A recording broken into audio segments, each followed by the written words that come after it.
Thank you very much, Mr. Denham and Chairman. Thank you. First of all, Ms. Feinberg, thank you very much for joining us last week in Davis, where we talked about the volatility of oil.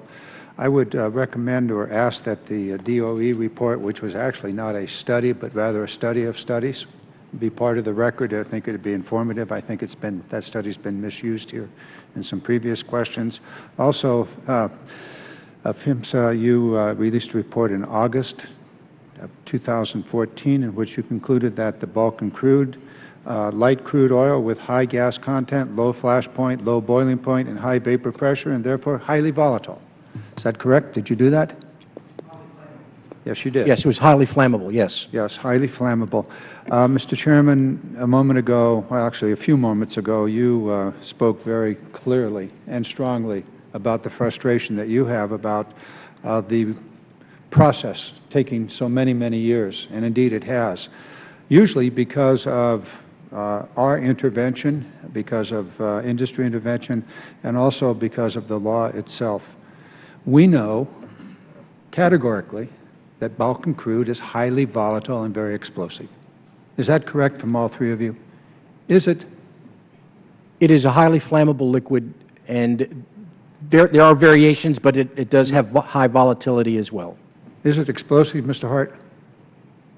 It is flammable, and that explosive and flammable are variations on the same theme, yes. Very good. So, Mr. Chairman, let's end our frustration. We're going to be writing legislation here very, very shortly to extend the surface transportation bill. Why don't we write into that legislation the regulations that are forever stuck in OMB that have been written by the two organizations here that speak to tank car safety standards, that speak to volatility, speak to track maintenance, information to the first responders. All of those things are in the proposed regulations that are stuck in OMB. And given the nature of regulations, the chances of those regulations, if they ever get out of OMB, being held up by some court challenge is very, very high. We could write laws that protect the public.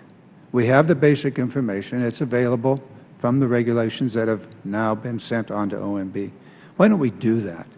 Why don't we take this as our responsibility and not only the responsibility of the agencies, but rather our responsibilities. Set a standard. Texas has set a standard for volatility.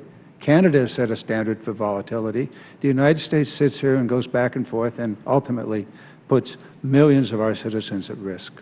I know they are in your district, Mr. Denham, as they travel down through the Central Valley. They are in my district, in Marysville, West Sacramento, Sacramento, Davis, Dixon, Suisun City, and beyond. Why don't we just do it? Why don't we take the Texas standard, put it in place? Apparently, Texans are able to get along with it. Why don't we take the Canada standard, cut the difference between the two in half, and let it go? It's clearly better than where we are today. Okay. So I would ask that the two statements, the PHMSA statement of report of August 2014 and the DOE study be put in place. And maybe we ought to subpoena the proposed standards that have come out of Ms. Feinberg and Mr. Butter's office. Enough. I yield back my remaining time. Thank you, Mr. Chairman.